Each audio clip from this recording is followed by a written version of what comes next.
You're still watching Anong Ganap?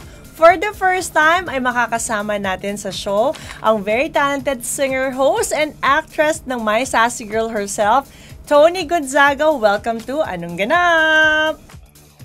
Hi, Pem! Hello sa lahat ng mga nanonood ng Anong Ganap. Yes, Toni, finally, it's nice to have you here. At dahil meron kang bagong handog para sa iyong fans, pinag-uusapan na ngayon ang Pinoy adaptation ng My Sassy Girl na pinagtatambalan ninyo ni Pepe Herrera. Paano nga ba nabuo ang pelikulang ito at bakit sa dami ng pwedeng gawing movie or adaptation, bakit itong My Sassy Girl ang napili ninyong gawin? Yung My Sassy Girl was offered to me ng Viva noong 2020. So, syempre, it's such a big movie na sobrang laking blessing na sa atin na offer. Kaya sobrang grateful natin for the opportunity. So, I said yes right away. And then yung kay Pepe naman, it just fell into place. Everything just parang happened for a reason na siya talaga yung maging leading man at siya yung gumanap ng na Pinoy version dun sa pelikula. So, sobra naming happy. Then finally, Direct Fifth got on board also with the project. So, everything was just fresh new ideas, fresh takes on scenes, and what the magic was before. Kinip namin yun dito sa Philippine version ng My Sassy Girl.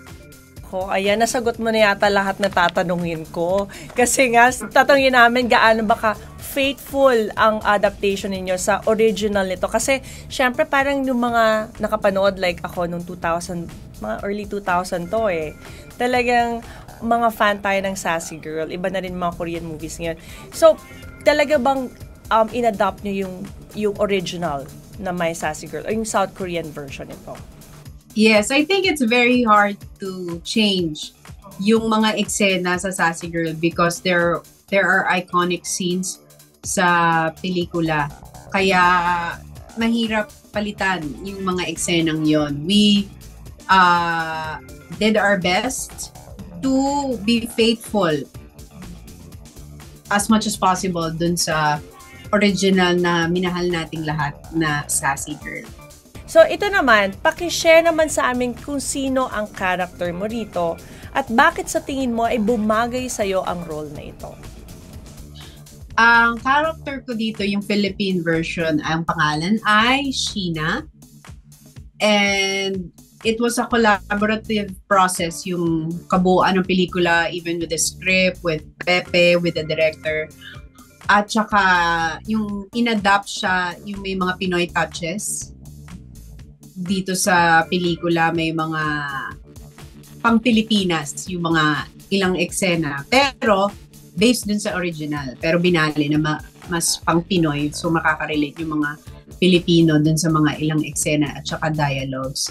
As one of the producers of this movie, paano mo napili si Pepe? Kasi kanina minention mo na nga na bumagay talaga siya. Paano mo siya nag-isip bilang leading man?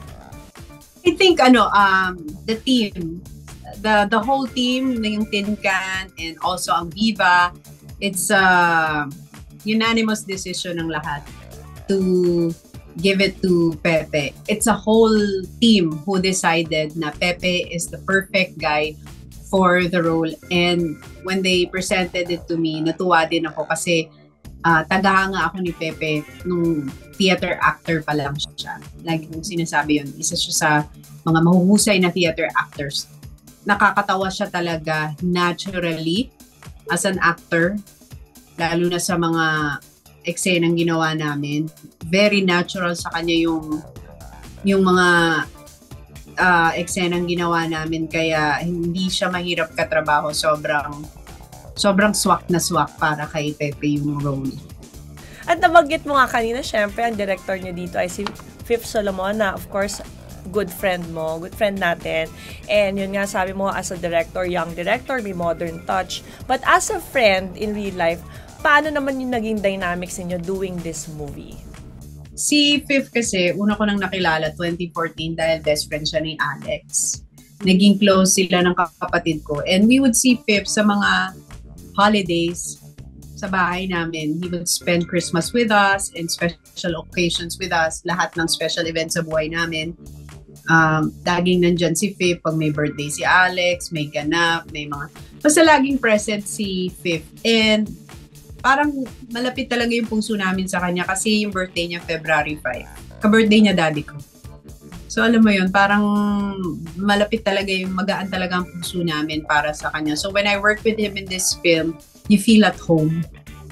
You feel more open. You feel at peace. Kasi parang it's close to home. Parang feeling mo, barkada mo yung kasama mo. Yung very collaborative, very open. So, ang saya. Yeah, kwento mo rin sa amin yung location kasi talagang interesado akong malaman yung, syempre, the bundok scene. Saan mo? Sa Tanay yun. Sa Tanay. Ibang ganda na sa Tanay. Puro mga bundok, puro mga hills. Doon din yung puno, yung Tanay. Tagaytay, may Tagaytay din kami. But yung iconic scene ng lasing yung girl, sa Sassy Girl, ginawa talaga namin yun sa LRT station. We shot it, I think 12 a.m. kami nag-start gabi. Kasi kailangan sarado na yung LRT hanggang 5 a.m. Ganun. Ano naman mga dapat pang abangan ng mga fans mula kay Toni Gonzaga? Well, I'm very, very excited sa pagbubukas ng taon dahil meron kaming special na regalo sa inyong lahat, ang My Sassy Girl. We are rated PG, kaya isama nyo na po ang buong pamilya, isama nyo na ang mga chikiting, pwede silang manood, pwede nyo ikwento sa kanila yung Sassy Girl na original na panood nyo, pwede nyo na ipasa sa mga anak nyo na ito yung minahal ninyong Korean movie, rom-com noon. And nakakatuwa na meron tayong Philippine version ngayon dito sa Pilipinas. And it's showing nationwide. Yes, thank you very much, Toni. Papanoorin talaga namin yan. And please invite us to sa mga ganaps mo pa.